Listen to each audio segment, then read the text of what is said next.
in here. After listening to this presentation and talking to Christina, I raised over 220% of my crowdfunding goal a couple of weeks ago. So I highly recommend this presentation right now. I'm not being dramatic. It changed my entire artistic life. So as you can probably tell, this next thing is about crowdfunding. But also we have our lovely intern Jules over here. She will be handing out a survey that you can fill out at the end. If you do not have a pen, don't worry. You can ask the ladies at the front desk. So just make sure you hold on to that and give them some feedback because they're an awesome platform and they always want to hear from you. So without further ado, can I get a big round of applause for Christina Rea?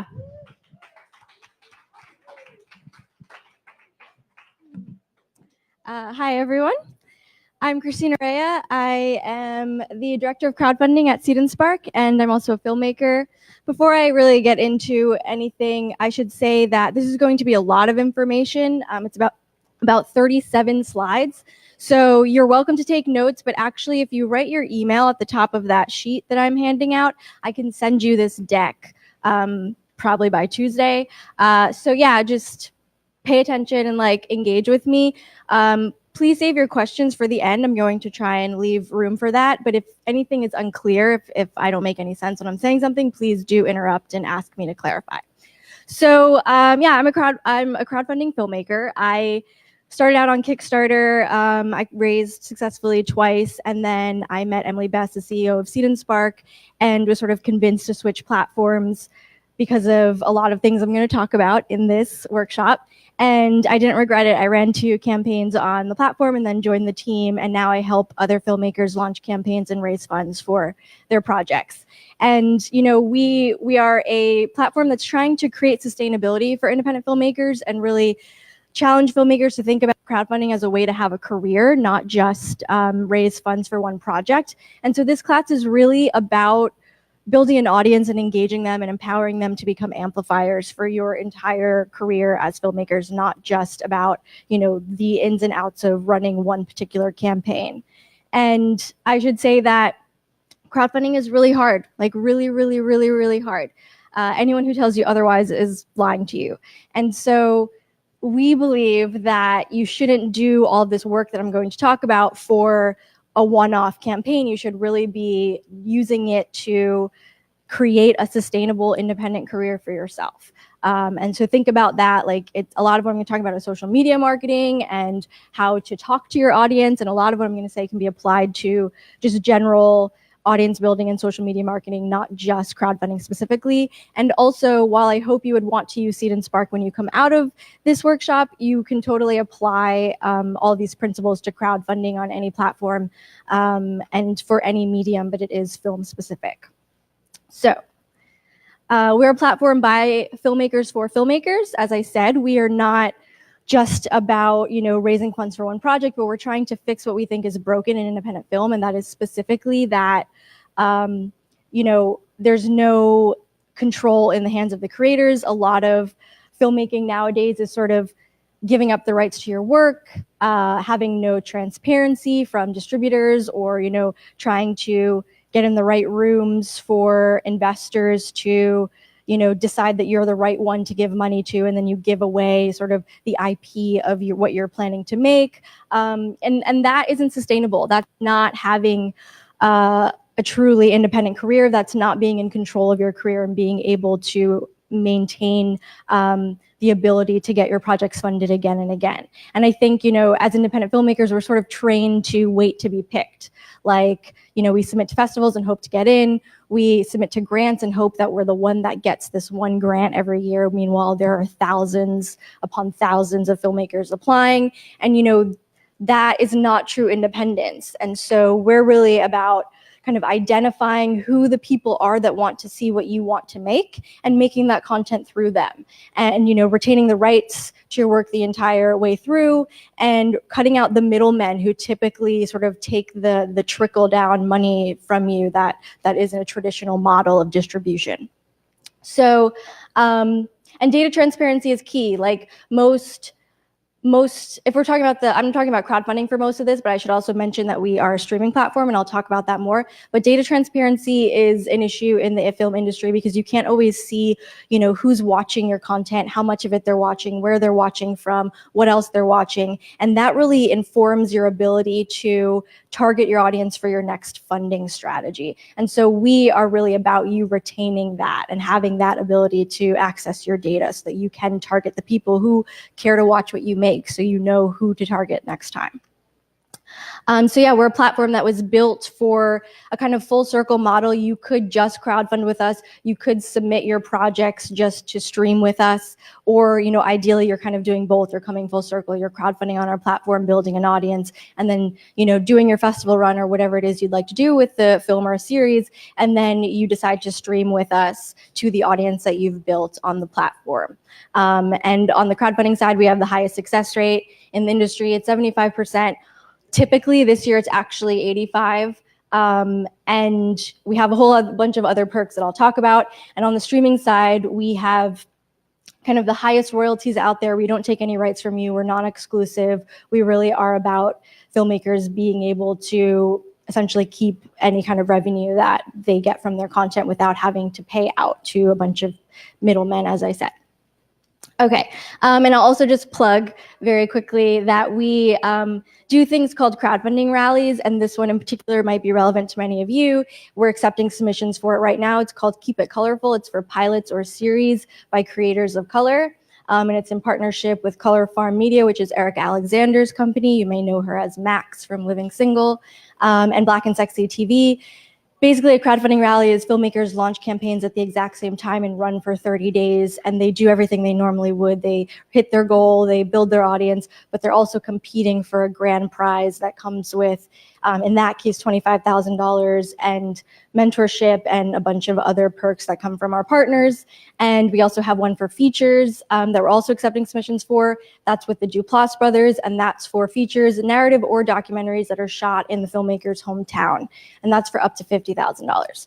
And so we understand that while we don't want filmmakers to just wait to be picked, there is sort of that level of like wanting to bridge that gap into the industry that filmmakers desire. And so, we try to mix those two things where it's like you are doing everything that you can to get your content made on your own by running a campaign and building your audience, but you're also reaching for this bigger opportunity that we've made possible through our partnerships. And then crowdfunding with us comes with other cool perks. We partner with a ton of other organizations and businesses and festivals in order to incentivize you as filmmakers to build your audience. So if you run a campaign with us and you are successful and you hit certain milestones of followers are people that just follow your campaign for free, you get cool stuff valued at $9,000, including about a dozen festival waivers and like post-production discounts and consultations. And at the highest level, if you get to 1,000 followers, you get a 1 terabyte hard drive from G-Tech and $1,000 towards creative solutions from Teradek. There's a lot of really cool stuff. Okay, so there's a bad habit in crowdfunding where you're just sort of friend and family funding, and that may be where you start if you're just starting out in your career. But our objective is to get you thinking about, how do you build a crowd of people who are your true audience so that you don't feel like you're just sort of knocking on doors of people asking them to contribute because they know and like you, but rather because these are people that genuinely want to watch and be part of the content that you want to make. And that's what this class is designed for. A lot of people focus on the funding, like how am I going to get the funding? And really what you should be focusing on is the crowd. How are you going to get the crowd? Because there is no crowdfunding without the crowd. And really, there is no if you build it, they will come in crowdfunding. There's no just putting up your campaign and finding that people just discover it. It's about the work that you put into it. And it is a lot of work. I find that it can be very exhausting, totally. And it feels like a lot that you're doing ahead of time before you really reap the rewards, but the rewards are huge. And I can tell you as someone who's crowdfunded 4 times for 2 features and 3 shorts, that really there are benefits to it. And particularly for me, like I'm a woman, I'm a minority. There are a lot of biases that exist in the industry. No one was knocking on my door telling me that they, wanted to see my stories get told. And so I sort of had to take that upon myself and get my films and my web series made. And I was able to do that only through crowdfunding. So it's all about your audience. I'm going to talk about social media in a second, but if you remember anything from this class, remember to collect email addresses. Email addresses are a sort of direct connection to an individual, and personalized outreach, which we're going to talk about, is really the key to crowdfunding. There's nothing you can say across, like through social media, that will appeal to every single person. While most people think that they're making something that can appeal to everyone, there's just so much content out there that people really want to be touched on a very personalized level in order to feel compelled to contribute and get involved with something. And so you really want to focus on how you can reach someone directly and make them feel like they need to give to this thing or need to be part of making this thing. And social media is a great tool, but that's really not the end result. The end result is having that direct connection. So social media is a great tool, though, because it's your ability to reach out into the world. So these are concentric circles. The outer circle is, all the people you don't know, so most people in the world. And the next circle is your social media reach. Now, I have over 3,500 Twitter followers. I'm lucky if even like 10 people a day see what I tweet. And so like my metric for success is not, whether or not I can get to a certain Twitter following. It's rather how engaged are my Twitter followers and how much am I engaging them that I'm able to turn them into really passionate supporters, not just really passive followers. And so social media, I assume most people are on social media in here, so I'm not going to go into it too much, but the big thing to remember is that it's not about like shouting out into the world saying, hey, I'm doing this thing, check it out, or, hey, come support me, but rather looking for conversations that are going on online that have to do with what you're making and jumping into those so that you're creating authentic connections. And your metric for success is your ability to get that personalized contact, whether it is their direct email or even just the ability to DM them. But ultimately, you want to have sort of an established relationship so that you can reach out to someone. And then this inner circle here is your actual audience, which is like, I should say that the conversion rate from general social media shares to crowdfunding campaigns is only 1%, whereas the conversion rate from emails is 30%. 20 to 30 varying based on how effective you are. But that 20 to 30%, that's your key audience that gives to your campaigns and shows up to your screenings and sort of spreads the word about everything you're doing. And you want to use social media as a way to build out that email list so that 20 to 30% is just bigger and bigger and bigger. And that's your metric for success, your ability to convert social media followers into someone you have a direct connection to. Okay, so who is your audience? That's really where we have to start. A lot of people want to quote a demographic. A lot of people want to say, as I said, my laser film is for everyone. But ultimately, people are so diverse. People have so many things that they want and need out of their content that you're really doing a disservice by just focusing on a particular demographic. Like these three women at the top here, all between 24 and 35 years old. They have very different careers. They have different hobbies. They have different lives and social circles, and they probably watch very different content. And so, unless you have billions of dollars to spend on marketing, then you can do like the military spray and pray method and sort of hope that you hit the people you're supposed to or need to. But we as independent creators don't have that kind of time, those resources, and we definitely don't have that kind of money. So we have to be very, very specific about how we spend the resources and time and money. So on that note, I would love it if someone in here pitched their project to the room. You can do it from your seat, but just a general log line of like what you're working on now. Yeah. Okay. Thank you. I'm Kabir. This is my producer, Anand, but we are the creators of Swipe to Death. It's exactly what it sounds like. It's a comedy web series about online dating in New York. And each episode is based on a true story of a real-life date that went terribly wrong for whatever reason. And so our first season is focusing on two main protagonists. They're both South Asian, one's male, one's female. And each episode will follow them as they go on a new date with a new character. And we have 9 episodes planned for the first season. We've already shot the first 2, and we're going to release them next month. Great. Thank you so much. So Swipe to Death series about online dating, and follows 2 South Asian leads. Yes. Okay, who would watch that series in here? Can I ask you a few questions? Yeah. What's your name?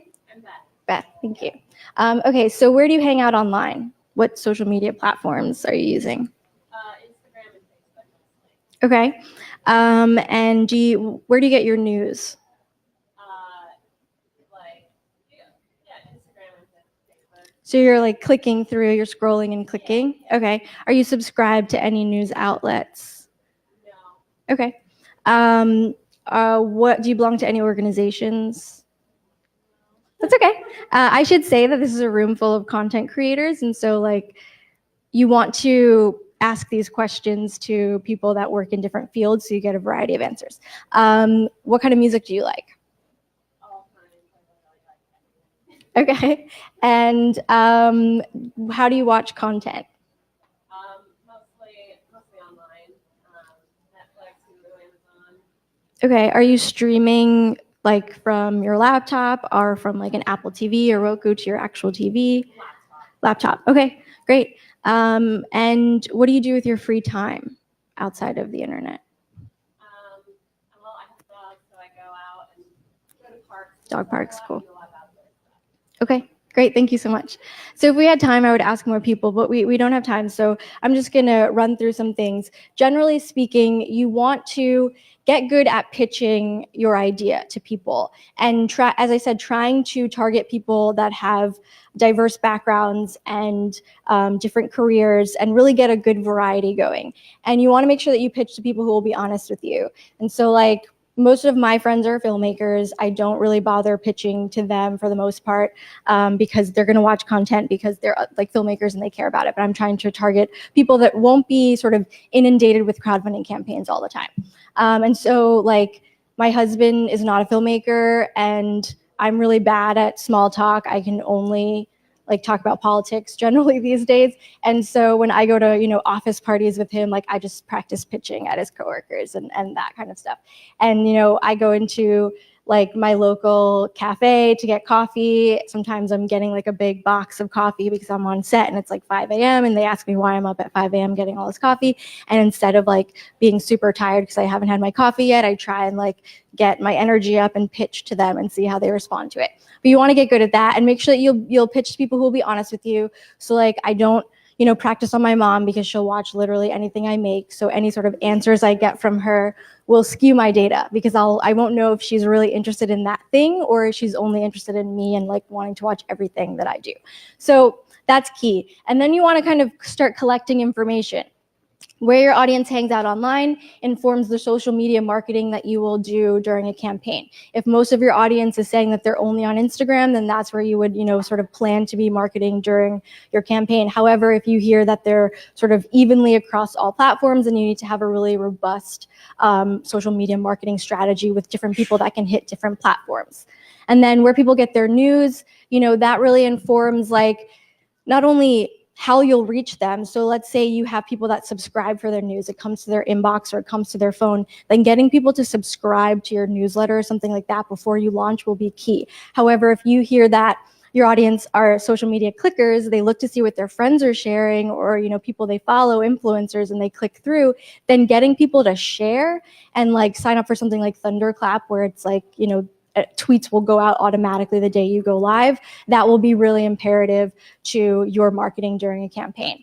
And then also how they like to be spoken to. It's like what news outlets are they clicking on and finding interesting? Are they, clicking on BuzzFeed articles or are they clicking on the New York Times? And there's nothing wrong with either answer, but it informs maybe what would work on a specific person. Like, a list of 5 reasons why someone should support a campaign might work on the type of person who checks out BuzzFeed a lot, whereas maybe that sort of subject line would not work on someone else. And so it's all about getting very specific.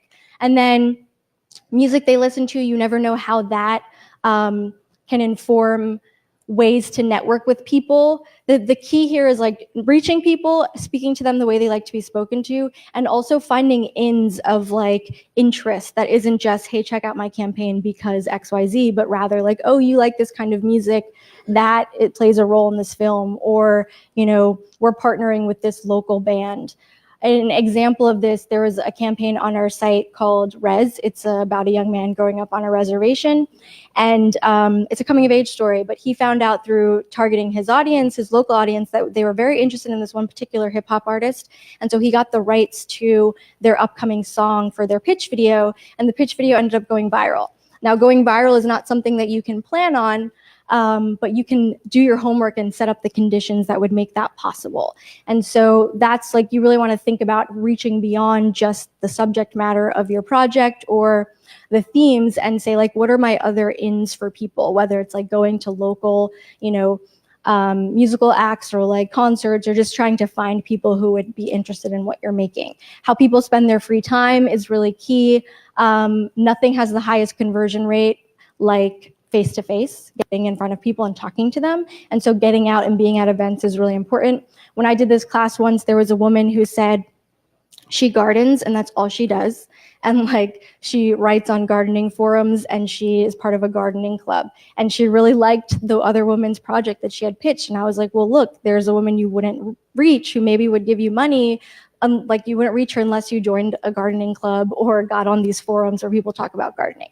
And so it's like getting very, very specific. And I should say, the most common contribution is $25. And so that's sort of what you should prepare for. However, in my third campaign, a total stranger gave me $5,000.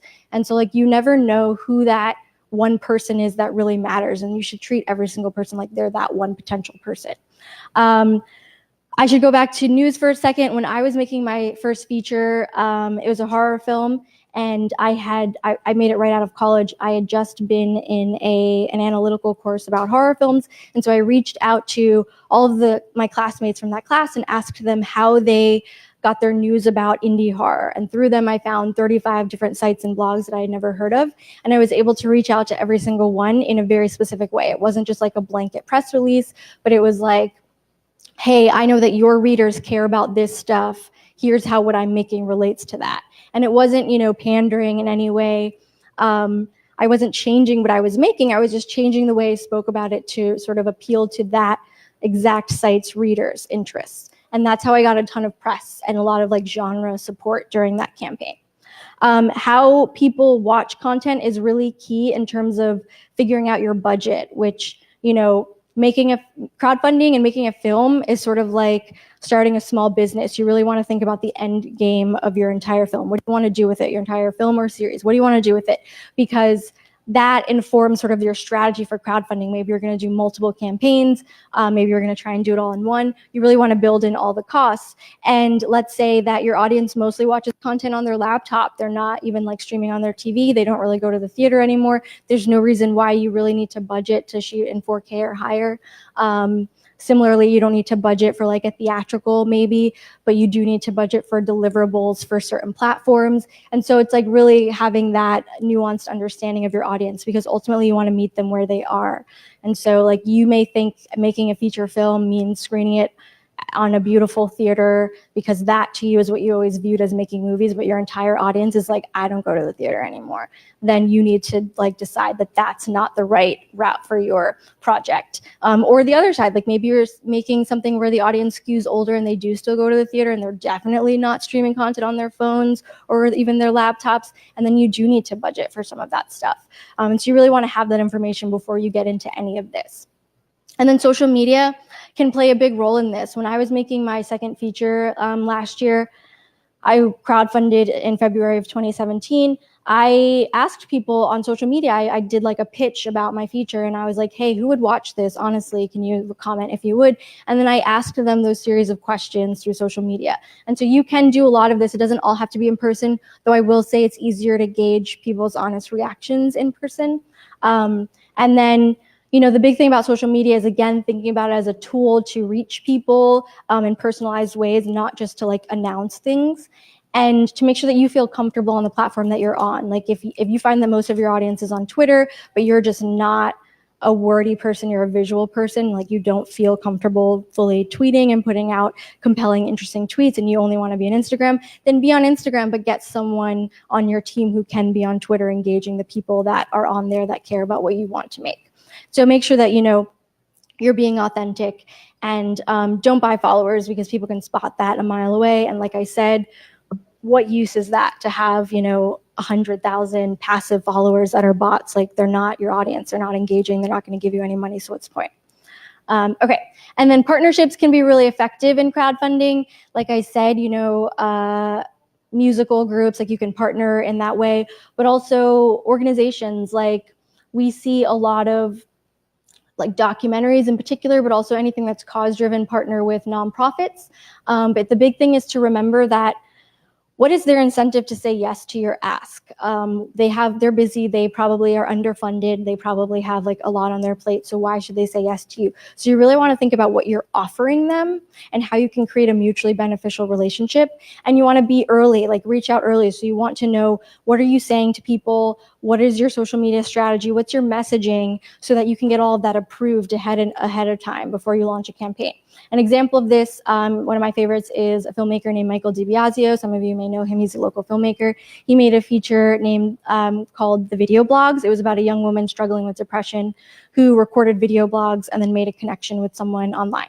And so he reached out to a ton of mental health organizations and got them on board as promotional partners for the campaign, but also he did a tour of his film and would allow each organization to do a talk back after each screening. So it was like, hey, I'm going to put butts in seats, and then you get to talk to those people about what you're doing. So we have a similar mission and message, and like, let's collaborate. And that was very effective for him during his campaign.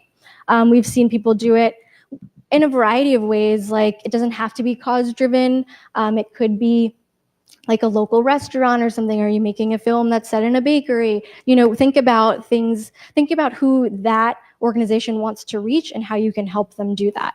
Our example of this, to plug one of our sponsors of this class that helps me travel around the country teaching this, is G Technology. When we first started doing this tour in 2016, we were self-funding it, but we were sort of sharing on social media like all the filmmakers we were meeting and sort of different like promotional stuff from the road and the festivals that we were making connections with. And G-Tech reached out to us and they were like, we want in on this. We want to reach these filmmakers too. And like, we really love what they do. Their hard drives are amazing. I use their hard drives.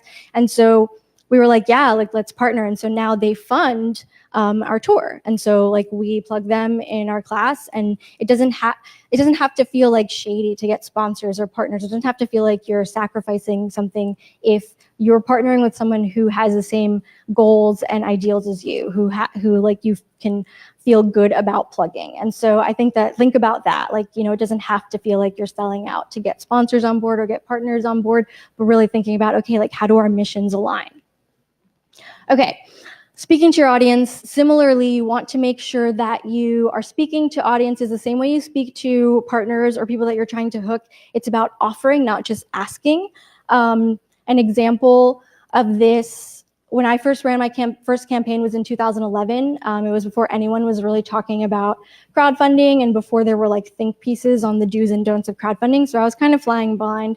And anyone who's crowdfunded before knows that your first week, if you've done it right, your first week is great. You just kind of go up, and then you just hit a wall in your second week, and it can be torture. You're just like sitting there and not moving, and you don't know what to do. And if you have sort of applied the stuff I'll talk about with updates and things, you maybe have content to keep the momentum going. But for the most part, it's a little bit, of a lull. And so in my second week, I started saying things on social media like, don't buy that cup of coffee this morning, give it to my campaign instead. Or don't go out for drinks tonight, give it to my campaign instead. And like, in theory, it makes sense because, yeah, you're going to spend $4. Why not spend it on my campaign? But in actuality, it made me look desperate and like kind of pathetic. And it made it seem like, they have to sacrifice something in order to give to your campaign. And it also shames people for how they like to spend their money, which you definitely don't want to do when you're asking people for money. And so once I realized that was not effective, I shifted gears and started saying things like, join in making something, become part of something, and started talking about why it mattered and how I was offering people a unique experience. And that is how I found success with my first campaign. And, to this day, 7 years later, I see people sharing that like coffee thing all the time. And I'm like, hey, you're hurting yourself. Anyone who gives you money right now is doing it because they feel bad for you, but not because like they're excited about what you're making and they want to be part of it, and they're probably not going to give you money again the next time. And so really, you want to get in that mindset of offering, always offering, and also just believe it. Like, I'm very against the word donate, because they're not donating. Like, if you have a fiscal sponsor and they are getting, it's like tax deductible, fine, use donate. But even then, I'm kind of like, it's hard to ask people to donate when the world is just like shit right now and there's so many things to donate to. My reaction is always like, yes, please, like, donate over there, donate to the ACLU, donate to all of that. Contribute to me in this project, become part of it. I'm offering you a unique experience to watch, an end thing that you will enjoy and consume and maybe have a copy of. And I'm offering you a unique experience that no one else will have. This is a limited window where you can buy into getting to be part of something, getting to say you helped make it, and getting to see behind the scenes of it and feel part of it. And that's what I'm offering you. And so really believe that and understand that. And there will definitely be people who don't get it, who ignore you maybe, who don't realize that you're offering and that they see you as just asking. But if you believe it, you'll find most people are on board, and will contribute. And then being true to yourself is really key. If you're being inauthentic, people can sense that, and like they don't really want to be on that bandwagon. So, if you're not like smiles and emojis and just like positivity, don't try to be that. Find a way to make, your authentic self work with who you're trying to reach and who you're trying to get on board. And then altruism is really important. I'm a big believer in, walking the walk in terms of what you're asking other people. So like, if you've never contributed to a crowdfunding campaign, go home and contribute to one. That's one of my pet peeves, is when someone asks me to contribute and they've never done so. And I can tell you that from my own experience, that like when I share someone else's campaign while I'm crowdfunding, I find that people want to support me even more. And like, I've seen people say, oh, that is a really cool campaign, I'm going to go give them money too. And I'm also going to like double what I gave you, because I think it's awesome that you're supporting other filmmakers, And so you really want to think about how, if you're trying to have a sustainable career, independent film in general needs to be sustainable. So we all need to succeed. We all need to support each other and lift each other up. And then engagement is a big part of that as well, because if you're just like sharing, people are not going to pay attention to you. If you're just saying the same thing over and over, people are not going to pay attention to you. There's a general rule that for every one self-promotional post you want to do, you have to do 9 that are not directly self-promotional. However, I think you can be like kind of sneaky about that and be self-promotional.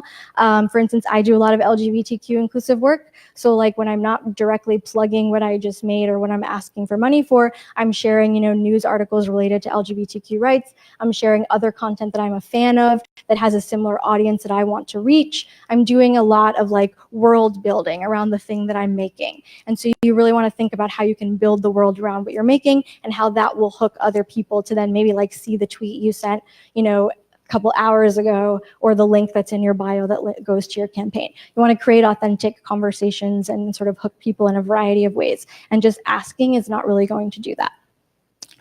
Momentum is key. We find that 90% of campaigns that succeed hit 30% in their first week. And so a big part of preparing a campaign is reaching out to supporters early and trying to get them on board.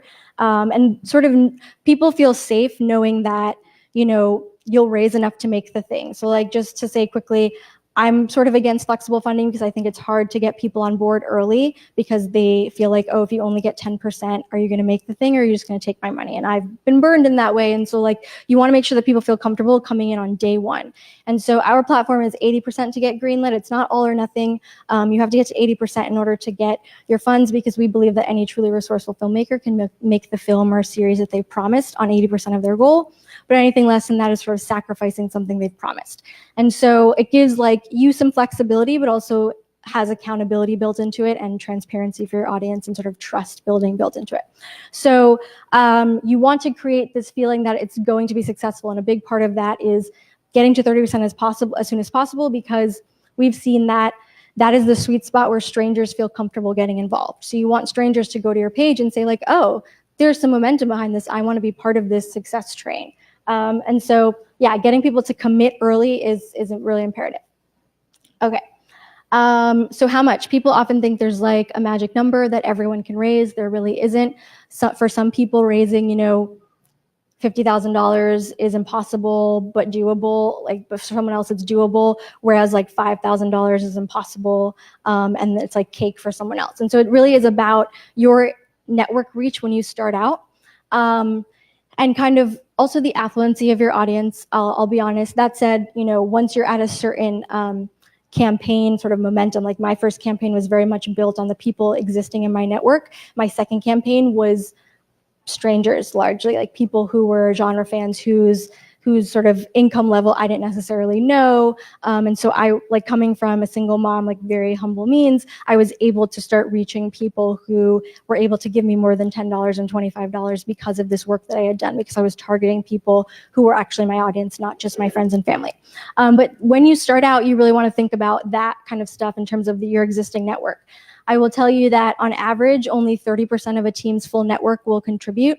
So I always tell people to take their full budget from beginning to end, the whole life cycle of the film or series, and say, okay, here's my email list. 30% of them are going to contribute. The most common contribution is $25. Let me multiply 30% of my email list by $25, and that number should equal at minimum 30% of my goal, because that is the percentage you need to get to for strangers to care and contribute. And if it doesn't, your goal is too high. In which case you could possibly raise in stages. Our platform is built for that, where you launch maybe for pre-production, raise your goal, get a bunch of followers, and then maybe 2 months later you come back and raise a larger goal for production. And the great thing about that is that you keep the followers that you raised in the last campaign and anyone who has followed since it ended, so that you can, these people get notified that you've launched a new campaign and they can sort of be your amplifiers for this new one. And you also are working your way towards our filmmaker rewards, because as I said, there are different milestones. It starts at 250, then there's 500, then there's 1,000. Okay, and yeah, like really think about what you can actually deliver with each sort of marker. Make sure that if you're raising for production, if you're going to come back, you should have completed production. You should be raising for post. You want to make sure that you deliver on what you promise people, so that they trust you and want to contribute again and again. As I said, I've crowdfunded 4 times, and I would say like anyone who gave to my second campaign, probably 70% of those people gave to my last campaign last year. And so like it's about building trust and delivering and making sure that they feel like they got their money's worth each time. Okay, incentives are a big part of crowdfunding. Mostly because you want to incentivize people to go bigger. Like if you just give them one option, they may just give you that one option. And honestly, I don't know anyone who contributes only for the incentive, but I know people who contribute more than maybe they would initially have because there's something fun and cool at a higher level and they can afford to do so. So you want to have different tiers. The big thing is most platforms recommend swag type things like t-shirts and posters and mugs. I can tell you that most adults don't put posters on their walls. Teenagers, if your like audience is teenagers, maybe.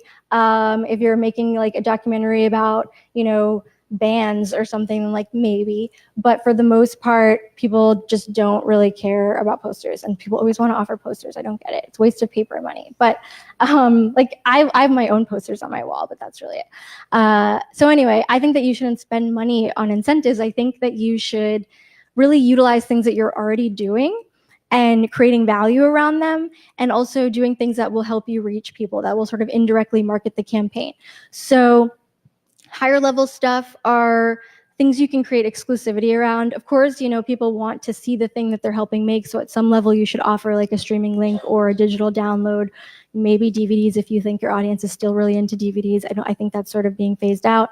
But then like getting to visit set is really cool for people who don't work in film. We know being on set is a lot of sitting around, watching the same thing over and over again and waiting on lighting. But people who don't work in film think it's cool to like hear you yell action, or even get to yell action themselves, or like get to eat a meal with the cast and crew. And so like create value around that. When I'm not crowdfunding and I'm making something, I am like begging my friends and family to come be extras and stuff, like restaurant scenes and bar scenes. When I'm crowdfunding, being an extra is $50, because now I've created exclusivity around it. And so now it's a buy-in. You can only get to be on the set as an extra if you pay this amount. So, you want to think about that kind of stuff, getting to come to the premiere, getting to come to the wrap party, getting to feel included, because again, that's what they're paying for. That's what you're selling them on.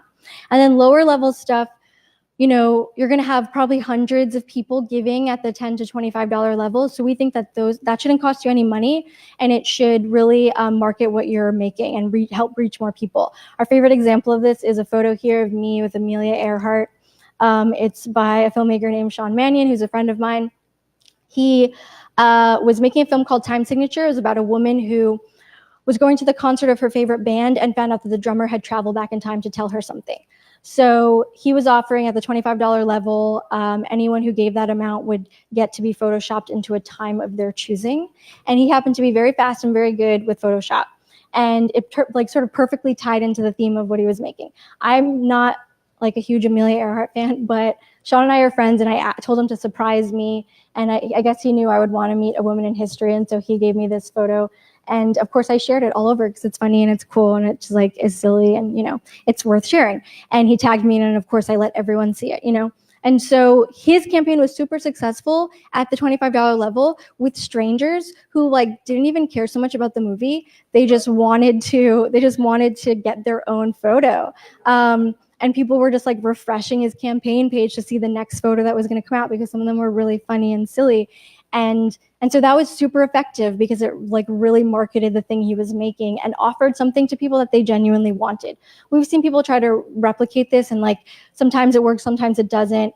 The thing is, find something that really ties into what you're making that won't cost you a lot of time. If you're not very good at Photoshop and it's going to take you forever, don't offer something like this. And utilizes a skill that you have or someone on your team has. For my last campaign, titled About a Donkey, it's a film about a family that gets a donkey, essentially. And I was just downloading photos of donkeys off the internet and creating speech bubbles and thanking people and saying silly things and including the URL at the bottom. And photos of animals on the internet tend to do really well, so people were sharing them, and people were like, why are there all these photos of donkeys? Let me click this link. And so that worked, and it didn't cost me anything. And at a certain point, I just passed it off to someone else to do during the campaign because I didn't have time for it, but it wasn't really time consuming.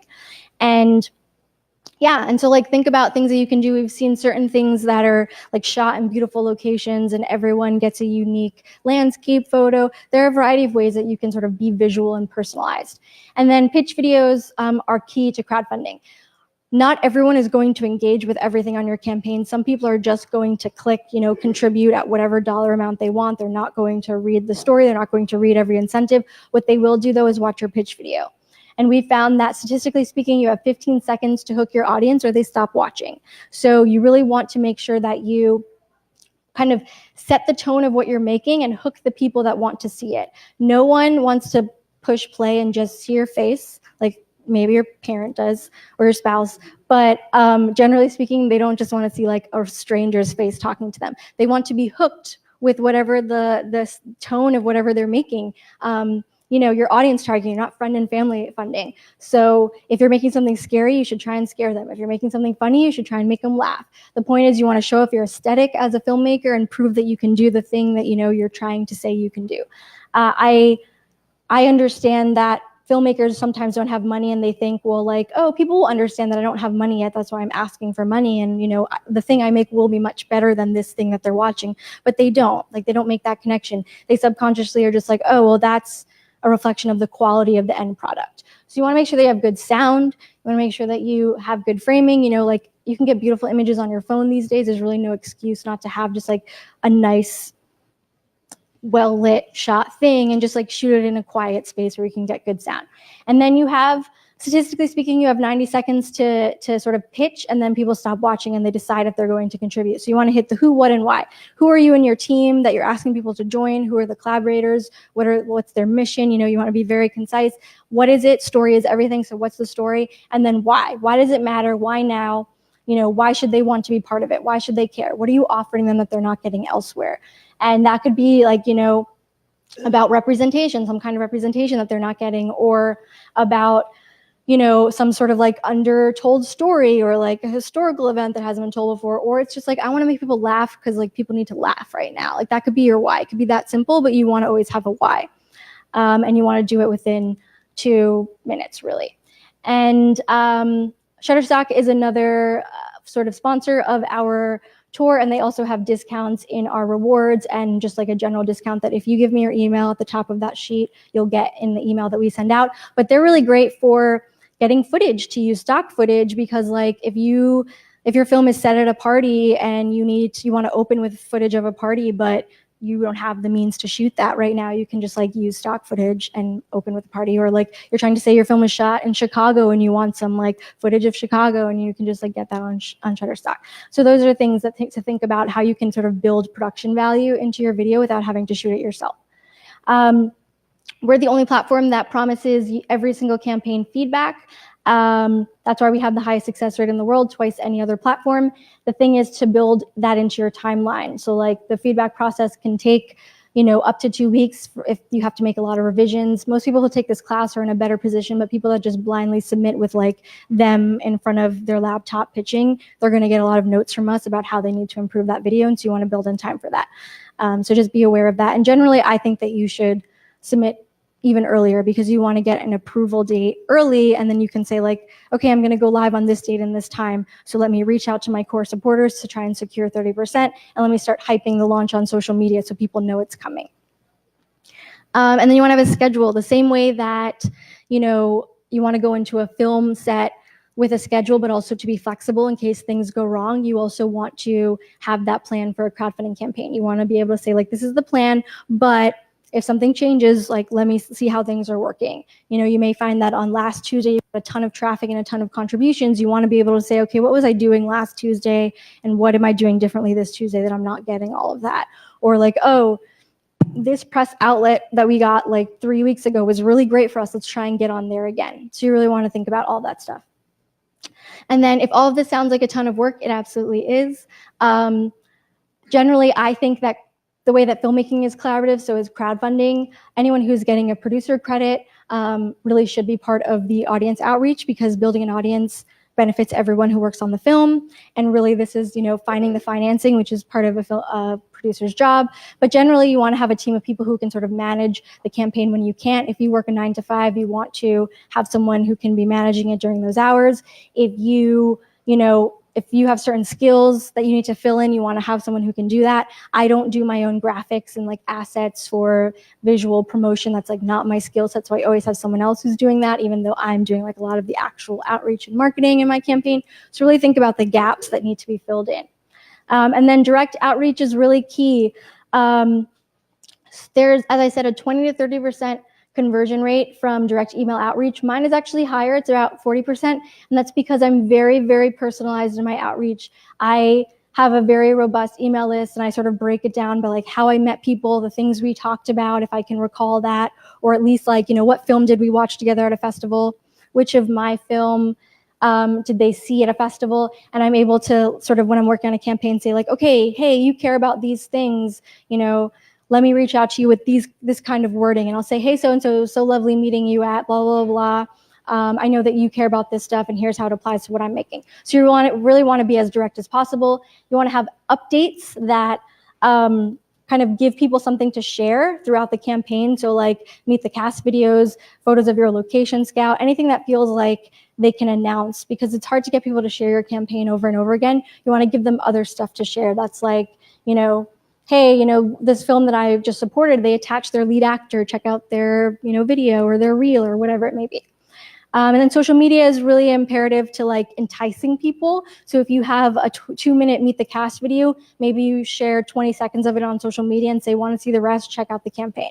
You always want to be enticing people towards the campaign and feeling like you've got announcements and exciting things to share that will engage people. I would always do a tweet of the day in my updates so that people had something to share out and they didn't have to think about it. Like they didn't have to think, what should I say? How should I say it? I was just like, here, copy, paste. That's the thing we're saying today.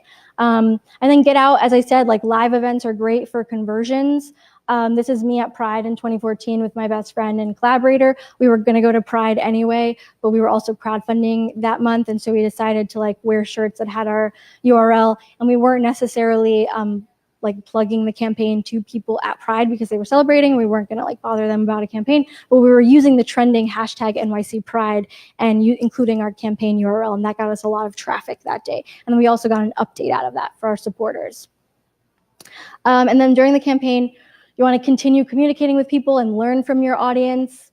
You want to interpret your data on our dashboard. You can see where your traffic is coming from. So maybe you thought your audience was like all over Instagram, but you're not getting high conversion rates, but you are maybe on Twitter, so you start using Twitter more. You want to be able to interpret that. And you want to be able to ask people like how they found out about the campaign. If it was through a specific press site, you want to replicate that. If it was like specific wording or images that caught people's attention, you want to use that more. And then, as I said, on average, only 30% of a filmmaker's network will contribute. You want to ask the people that didn't contribute why. It can be tempting to just like write people off, but you may find that they're not living in the same bubble as you. And, you know, like maybe they have things going on they forgot, or, you know, maybe they don't have the money right now and they're too embarrassed to tell you, and you can give them alternatives. You can say, well, you can share the campaign, that's free. You can follow the campaign, that's free, or you can get someone else to contribute on your behalf. Worst case scenario, they tell you they don't really like what you're making, it's not for them. And that may be hurtful to hear, but it's helpful because you can say, okay, they're not my audience. How can I avoid spending more time on them? And then you want to continue researching possibilities. I can tell you that if you reached out to partners before a campaign and didn't get an answer, you might get an answer during a campaign when they see the numbers and the success behind it. So don't ever like stop experimenting, and remember that everything you're doing applies to the marketing of the end product. So you always want to learn and see what's effective and what works. After the campaign, you want to make sure that you deliver on everything that you promised people.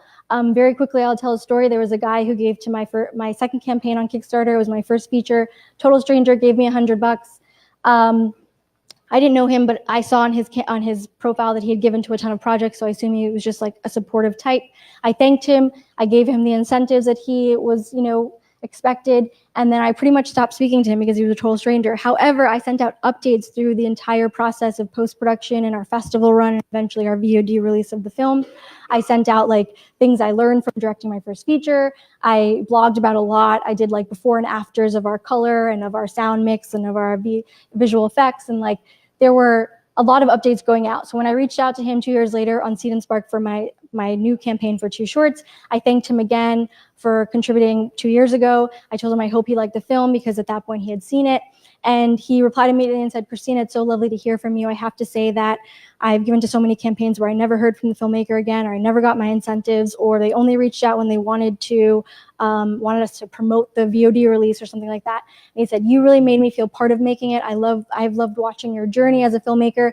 He asked what made Seed&Spark different from Kickstarter, and I told him. And then he asked what on my wish list. Seed&Spark has like a wish list wedding registry type where people can choose exactly where they give their money. It also allows people to make loans towards what you need, like loans of equipment or donations of food or loans of locations. So it's a way for like your community to support beyond money. He asked what on my wish list was most important to me. I said paying my cast and crew because I didn't pay every single person last time, and I was running a campaign to pay them all this time.